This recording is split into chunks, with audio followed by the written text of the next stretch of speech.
Alright, welcome everybody to another mixing video, and today we're going to be looking at how to mix acoustic drums, live drums that is, so not sampled drums. So we're going to be looking at a great song today called Not Alone by Freddie V. The multi-tracks are available out there. I'll leave a link in the description for these multi-tracks so you can mix this on your own. Okay, so moving right along, you can see that this mix I've already done some fader balancing and some panning. My hi-hat, I usually pan it all the way to the left, but I just panned it 30% this time because when I put it all the way to the left, it was a little too overbearing. So as you can see, there's already some plugins here, and I'll explain these in a second. So I have my usual mix bus chain here, and I have my drum bus EQ that I explained in my top-down mixing video. So if you have any questions on that, I've actually already made videos called mix bus processing and top-down mixing that explains the moves that I did here, which in fact I'm gonna go a little farther on this drum bus here in just a second. So going back to the track level, the plugins that I have here are phase alignment plugin called M Auto Align, which is a great plugin. You choose which track that you want to have as your main track, which let's see here, I always use the left overhead, or if it's stereo overheads, I'll use that as the main track. And what you do is you just put it on all your other multi-mic'd sources. So, you know, there's 10 different mics on one drum kit. So I made the overhead the main one, and everything else is being aligned to that. Okay, so yeah, phase alignment is huge. In fact, I'm gonna play the drums for you right now, and what we'll do is we'll pop the M Auto Align in and out, just so you can hear how much of a difference just that phasing makes.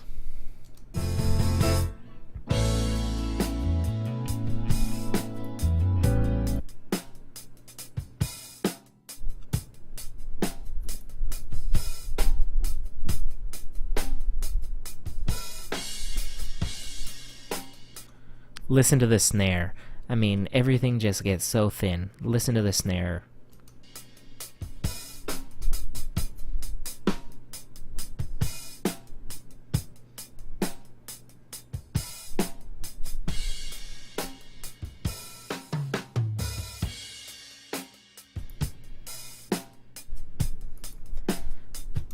Okay, so that in itself is just absolutely amazing. Okay, so what else I have here is a gate, and it's actually using a preset called Clean Toms. And the reason that you use gates on drums is because, you know, there's multiple things going on. So there's hi-hat in my tom mic, there's snare in my tom mic.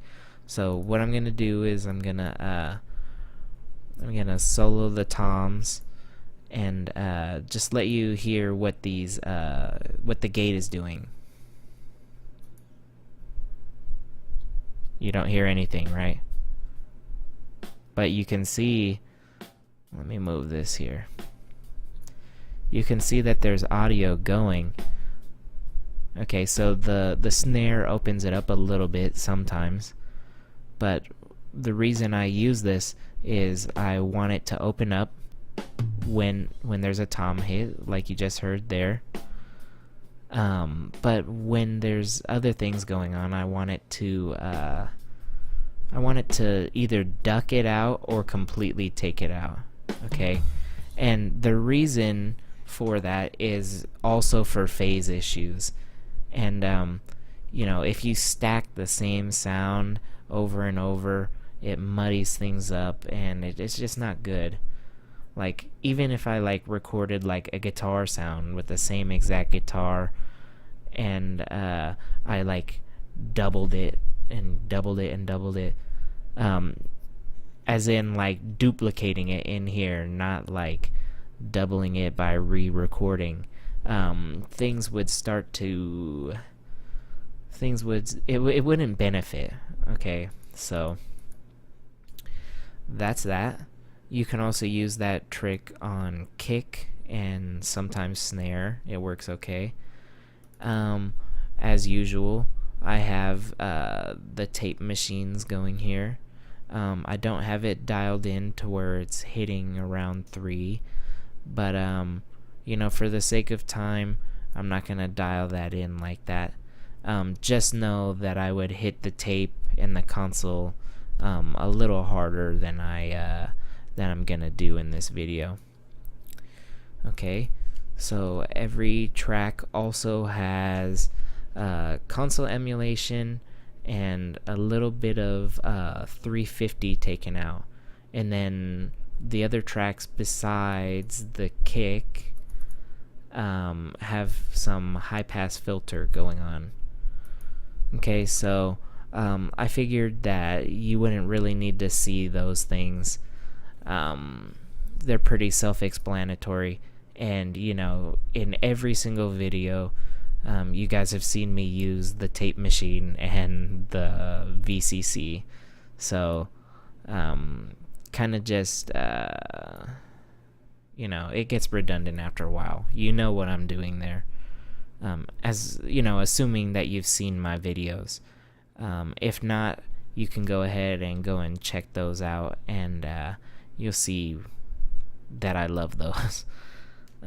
Okay, so moving on. This is something that I had forgot to do, so I'm gonna go ahead and set up my drum bus compressor, and I almost always set it up the same way. And I want these drums to be punchy but not overpowering, so I'm gonna go for a pretty slow attack time and fast release. So let's check it out, and I'm gonna actually solo the drums.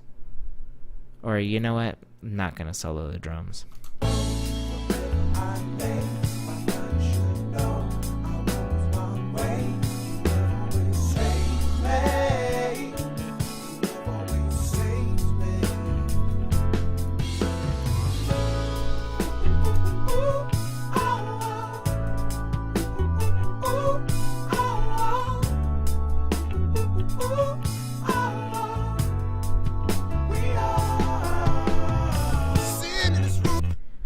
So, yeah, that just, it tightens it up and just makes it sound like it's one piece instead of being, you know, 10 different mics. It makes it kind of sound like it was recorded with one mic. So that's what I love about bus compression. So now I actually am going to solo the drums, and I'm gonna pop all the plugins in and out, just so you can hear these little differences here.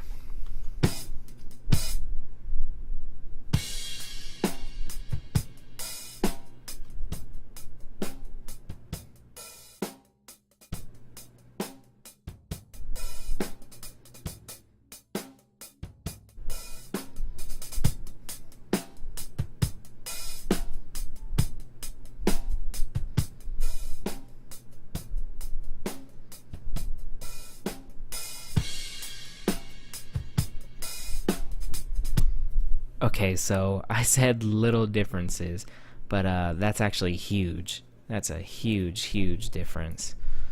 Okay, so as I said in my other drum mixing video, I actually start with the overheads, and you know, I already did what I would usually do on that, besides give it a little more saturation. So let's just gain that up a little bit, or not gain it up, but give it some drive.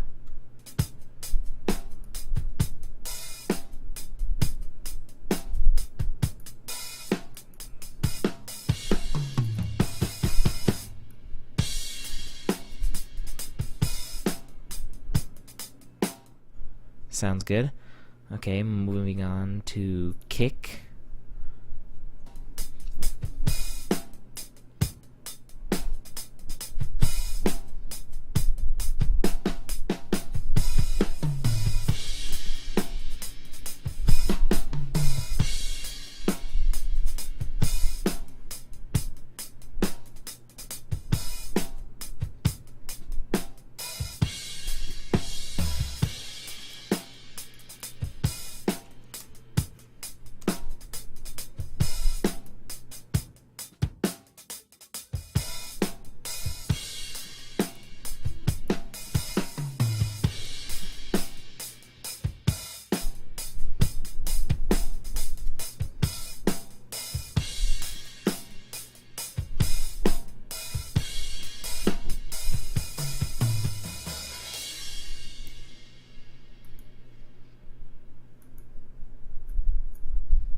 Sorry. Let's get to where there's some more drums here. There's like a big break in the middle.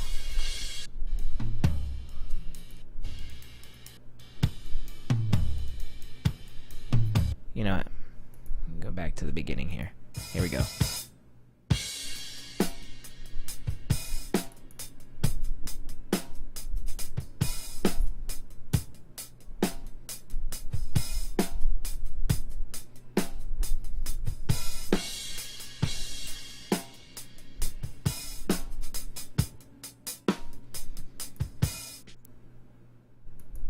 Okay, one last thing.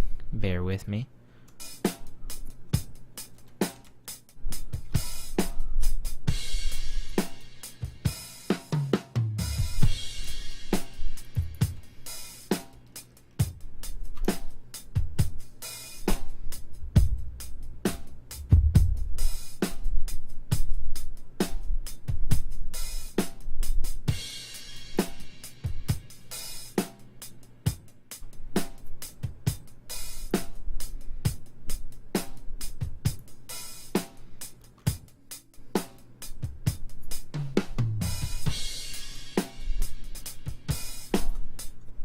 Okay, so let's explain that.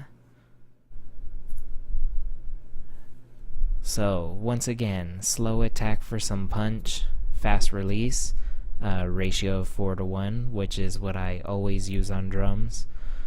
Getting about 3 dB of compression, then making it up.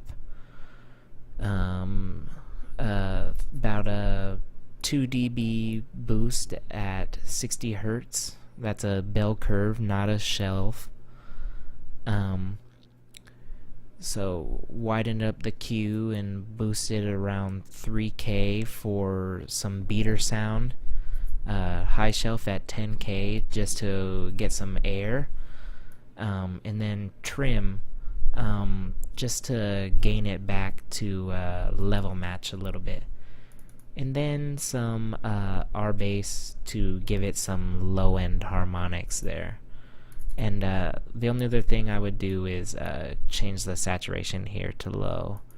So yeah, we don't need to do an A-B for that. Okay, so moving on to kick out.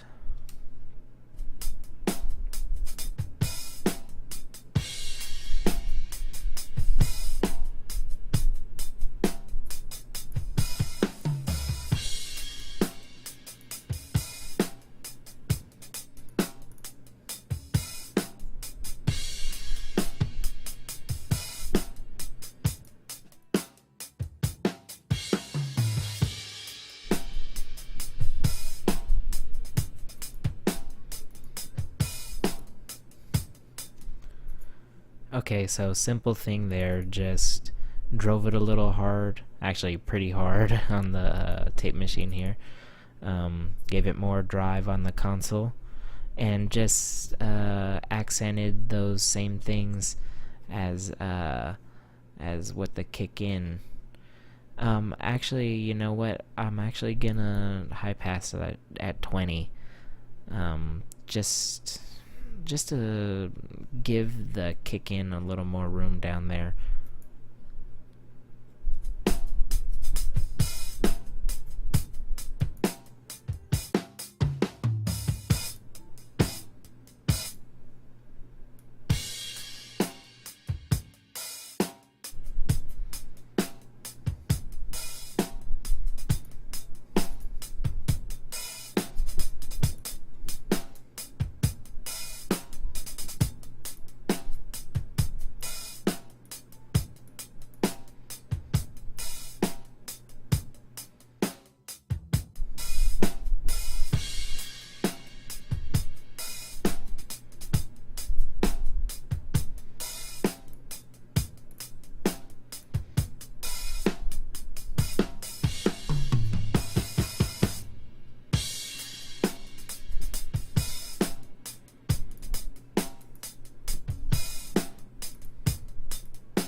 Okay, so real quick, very similar thing going here. Just that I made it all the way slow because I wanted it to be extra punchy. Then I added FGN, gave it some drive. 220, there's actually a lot of body in the snare there, so I like to boost some of that. Got rid of just a little more of the low mid muddiness. Give it some like sizzle and crackle around 7.2, and high shelf at 12. This is my go-to snare EQ right here, after I've cleaned it up and then compressed. If you've noticed in my videos, I like to do subtractive EQ, compression, then boost whatever I like, and then once again trimmer just to level match. So I'm actually gonna do one more thing on the snare here, but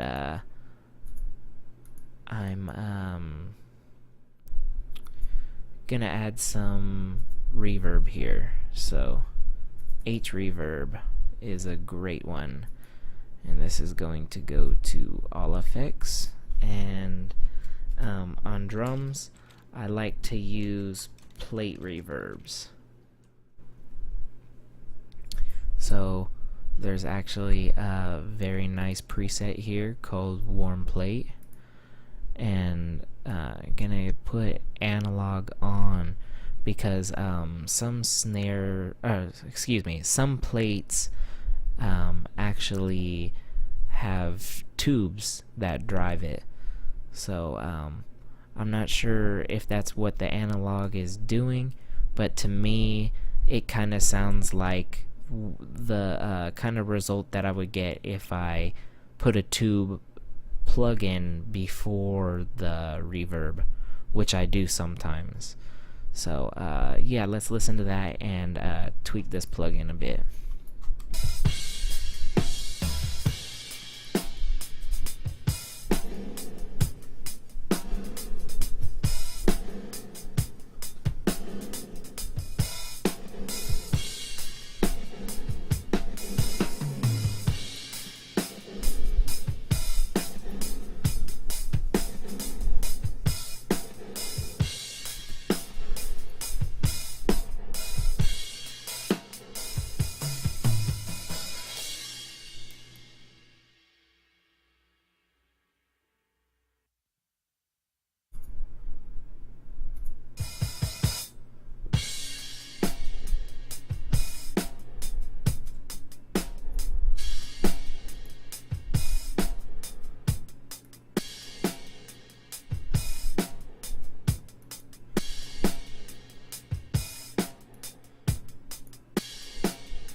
Okay, so my usual trick here, the Abbey Roads technique on the reverb return.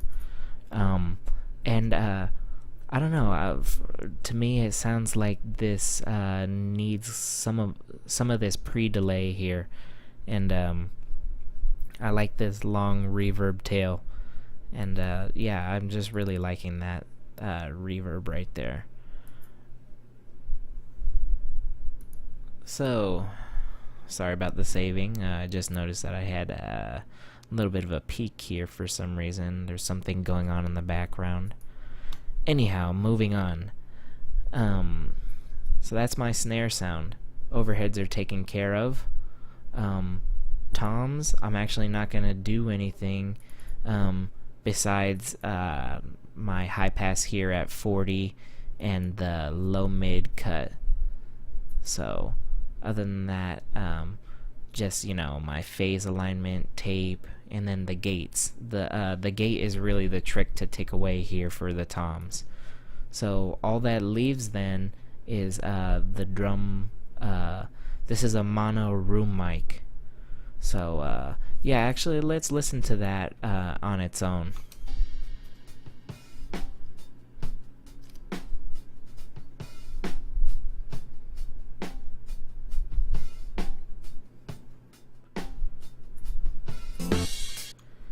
Okay, so that's actually recorded very well. Actually, the entire track is recorded very well. But yeah, you could easily just work with this mono room mic and turn that into a great drum sound on its own. So yes, same thing. High pass at 42, 350 cut at about 3 dB. So what I'm gonna do here is I'm going to saturate this. I'm actually gonna attenuate the highs a little bit because, well, I'll explain that in a second. So yeah, let's listen to this.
Okay, so before I start doing all this A-Bing that I'm doing here, let me explain what I did there. So with room mics, I like to give generous amounts of gain, distortion that is. So everything is being distorted. The tape, the console, adding more here on the EQ, which this is from the preamp here. Then I'm absolutely crushing it with the all buttons mode on the Blue Stripe 1176, which is a classic technique. Slow attack, fast release, for some punch. And then a plate reverb, which, as I was talking about, I drove it first with some tube saturation, just, because like I said, I like distortion on room mics. Short reverb tail, filtering out the low end, low and high end here on the return, and then just dialed it down. So let's listen to me just I'll start without the effects, and then I'll pop them in and out so you can hear what the room mic sounds like, or we'll listen to the whole kit with the effects turned on and off. So that's snare plate and room plate.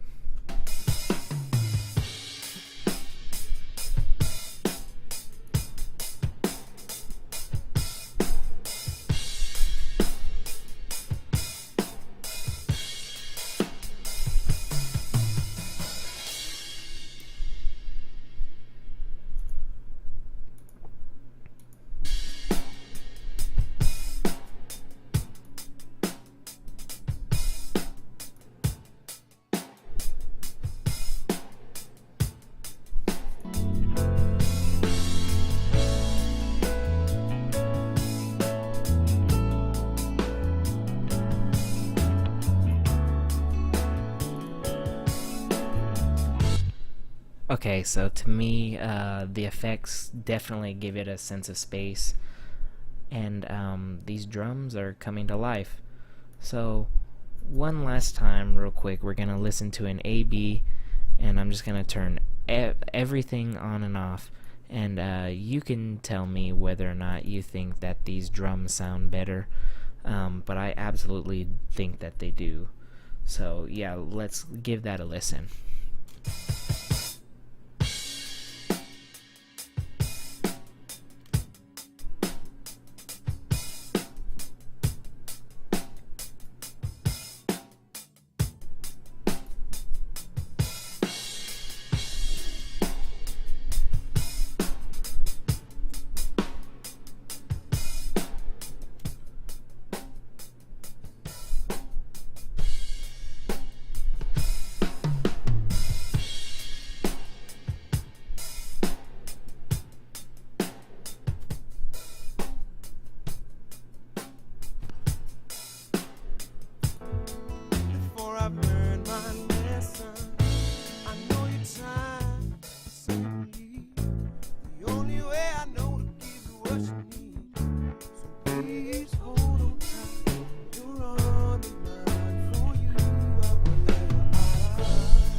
Okay, so I think that's enough to tell.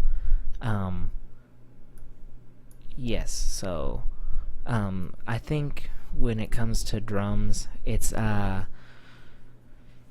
important to make little moves, because, well, I think mixing in general, make small little moves that in the end will add up to something big.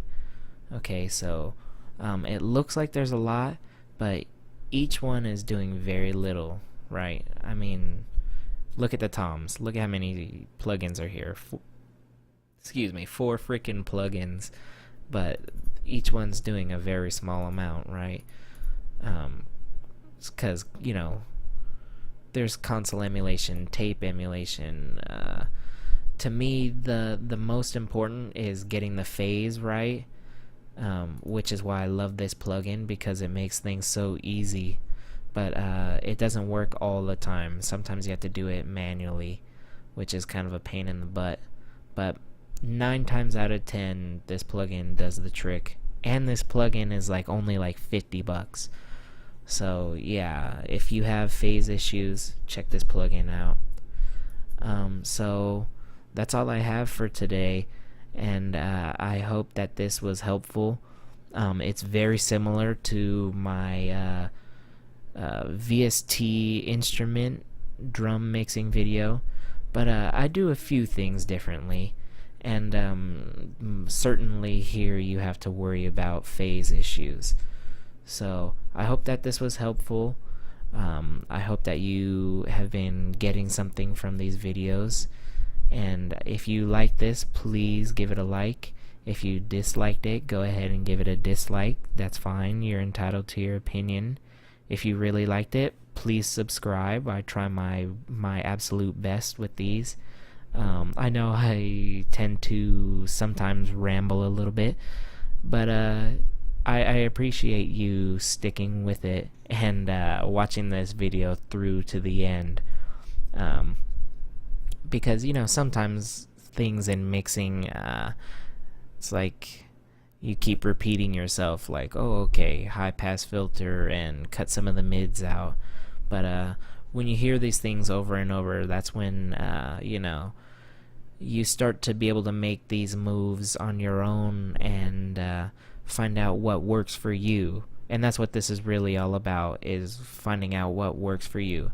So once again, I hope that you liked this video, and please stick around and stay tuned for some more videos, which are definitely going to come. Thank you so much for your time. Like, comment, and subscribe, and I'll see you next time.